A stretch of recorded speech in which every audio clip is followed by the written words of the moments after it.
नमस्कार, स्वागत है आपका चौथा पैगाम में। आपके साथ मैं हूं फिरदौस। आई नजर डालते हैं आज की गतिविधियों पर। किशोर कुमार की पुण्यतिथि पर विशेष कार्यक्रम का आयोजन किया जा रहा है। प्रदेश में इस तरह का श्रद्धांजलि देने का अलग अंदाज देखने को मिलेगा, जिसमें 30 नगमे 30 कलाकार प्रस्तुति देंगे। किशोर कुमार संगीत समारोह सोसाइटी के अध्यक्ष विलास गोसावी ने बताया कि जिले में क्या प्रदेश में भी ऐसा कार्यक्रम कहीं आज तक नहीं हुआ। कार्यक्रम का मुख्य केंद्र बिंदु है किशोर कुमार ने गाया गीत और किशोर कुमार पर ही फिल्माया गया गीत प्रस्तुत किया जाएगा, जो सभी को सामने स्क्रीन पर दृश्य दिखाई देगा और मंच पर गाता हुआ लाइव कलाकार प्रस्तुति देगा। इस कार्यक्रम में बुरहानपुर, देवास, इंदौर, महाराष्ट्र के अलावा जिले के भी कई दिग्गज किशोर कुमार गायक अपने फनकार से प्रोग्राम में चार चांद लगाएंगे। समिति के कार्यक्रम संयोजक राज भावसार ने पूरी आधुनिक साउंड सिस्टम की व्यवस्था का जिम्मा लिया है। लाइट इफेक्ट रजनीश भावसार के जिम्मे होगा। समिति के उपाध्यक्ष अहकाम अंसारी ने बताया कि प्रतिवर्ष किशोर कुमार जन्मोत्सव 3 अगस्त को मनाया जाता है और पुण्यतिथि 13 अक्टूबर को मनाई जाती है, लेकिन इस वर्ष ये कार्यक्रम अपने आप में अनूठा साबित होने जा रहा है। परमानंद जी गोविंद जी वाला ऑडिटोरियम, इंदिरा कॉलोनी में शाम 7 बजे 13 अक्टूबर को ये कार्यक्रम आयोजित होगा।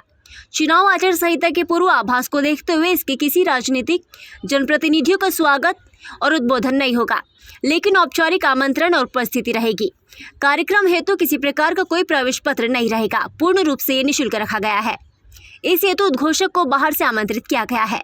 समिति के सभी सदस्य कार्यक्रम की तैयारी हेतु बढ़ चढ़कर भाग ले रहे हैं। सचिव संजय आर्य, संजय महाजन ने सभी से कार्यक्रम को सफल बनाने का आग्रह किया है। महिला संयोजक श्रुति मुजुमदार और सभी ने ग्रामीण क्षेत्रों से जनता को कार्यक्रम हेतु आने का आग्रह किया है। नगर निगम का साधारण सभा सम्मेलन एक बार फिर आयोजित किया गया। इस सम्मेलन में पार्षदों ने अपनी समस्याओं को लेकर काफी विरोध किया। कई बार सम्मेलन स्थगित करने की नौबत भी आ गई। शनिवार को नगर निगम का विशेष सम्मेलन स्थानीय परमानंद गोविंद जी वाला ऑडिटोरियम में आयोजित किया गया। इस सम्मेलन में निगम के सभी पार्षद मौजूद थे। सम्मेलन काफी हंगामेदार रहा।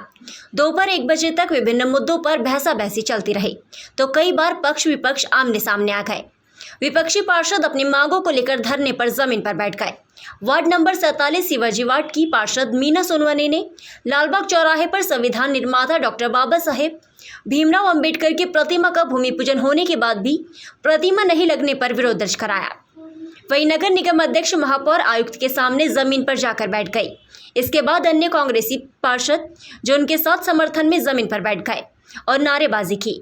तब वहां पर माधुरी पटेल ने हस्तक्षेप किया और कहा, हम एक साथ दूसरी मूर्तियां भी लगवाना चाहते हैं, लेकिन अब आज ही वर्क ऑर्डर जारी कर आचार संहिता के पहले अंबेडकर जी की प्रतिमा लगवा दी जाएगी। इसके बाद पार्षद और अपनी सीट पर जाकर बैठ गए। इस सम्मेलन में शहर भर के पार्षद ने अपनी अपनी समस्या रखी। नगरीय वार्ड पार्षद मोहम्मद जावेद ने कहा कि उनके वार्ड में प्राकृतिक आपदा के चलते नदी का जलस्तर बढ़ गया था, जिस कारण वार्ड में पानी घुस गया, लेकिन उनका अभी तक के सर्वे नहीं किया गया। उन्हें आर्थिक सहायता नहीं मिली। एक के बाद एक सभी पार्षदों ने अपनी समस्याओं से सदन को अवगत कराया। सीके ग्रीन कॉलोनी में 8 फीट घोड़ा पछाड़ सांप घुस जाने की वजह से अफरा तफरी मच गई, जिसके बाद सांप पकड़ने के लिए युवक को बुलाया गया। युवक ने सांप पकड़ा, जब जाकर लोग शांत हुए। बहादुरपुर रोड स्थित सीके ग्रीन कॉलोनी में एक मकान में 8 फीट लंबा घोड़ा पछाड़ा सांप घुस गया। सांप को घुसता देख मौके पर मौजूद परिजन चिल्लाने लगे और देखते ही देखते लोगों की भीड़ जमा हो गई। इसको देखते हुए नगर निगम सब इंजीनियर अनिल गंगराड़े ने तुरंत सांप पकड़ने के लिए प्रगति नगर के आमिर खान को बुलाया और आमिर मौके पर पहुंचे और करीब 2 घंटे की कड़ी मशक्कत के बाद सांप को घर से निकालकर बाहर किया और उसे जंगल में बाहर छोड़कर आए। आमिर ने बताया कि 2 घंटे का समय लगा सांप निकालने में। इस दौरान जिस घर में सांप घुसा था वहां के परिजन डर गए। सांप निकलने के बाद परिजनों ने और आस पड़ोस के लोगों ने राहत की सांस ली।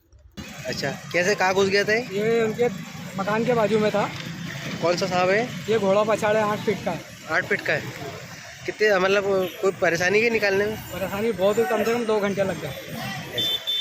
कलेक्ट्रेट रोड पर नई स्ट्रीट लाइट लगाई गई है, जिसका लोकार्पण सांसद महापौर ने किया है।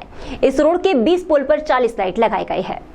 शहर में भारतीय जनता पार्टी के कार्यकाल में महापौर माधुरी पटेल और बीजेपी के जन्म प्रतिनिधियों के लगातार प्रयासों से चौमुखी विकास का काम चल रहा है। ये बात सांसद ज्ञानेश्वर पाटिल ने स्ट्रीट लाइट लोकार्पण समारोह के दौरान कही।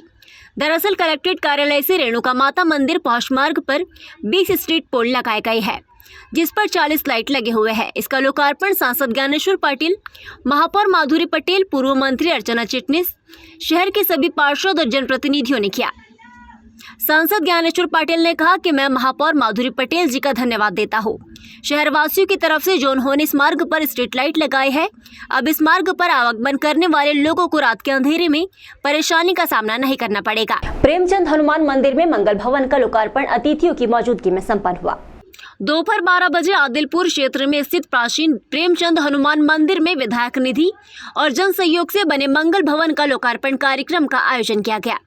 इस अवसर पर सांसद ज्ञानेश्वर पाटिल को निगम अध्यक्ष द्वारा उदासीन आश्रम के संत पुष्करानंद महाराज सहित अन्य संत मौजूद थे।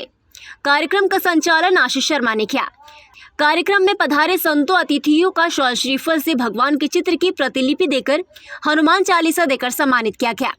इस दौरान सांसद ज्ञानेश्वर पाटिल ने कहा कि हमारे क्षेत्र में जो प्राचीन धरोहरें है, मंदिर है, हम उसकी जीर्णोद्धार करेंगे, उनको संवारेंगे और उनका लोकार्पण करेंगे ताकि समाज हमारे इतिहास को भूल ना सके।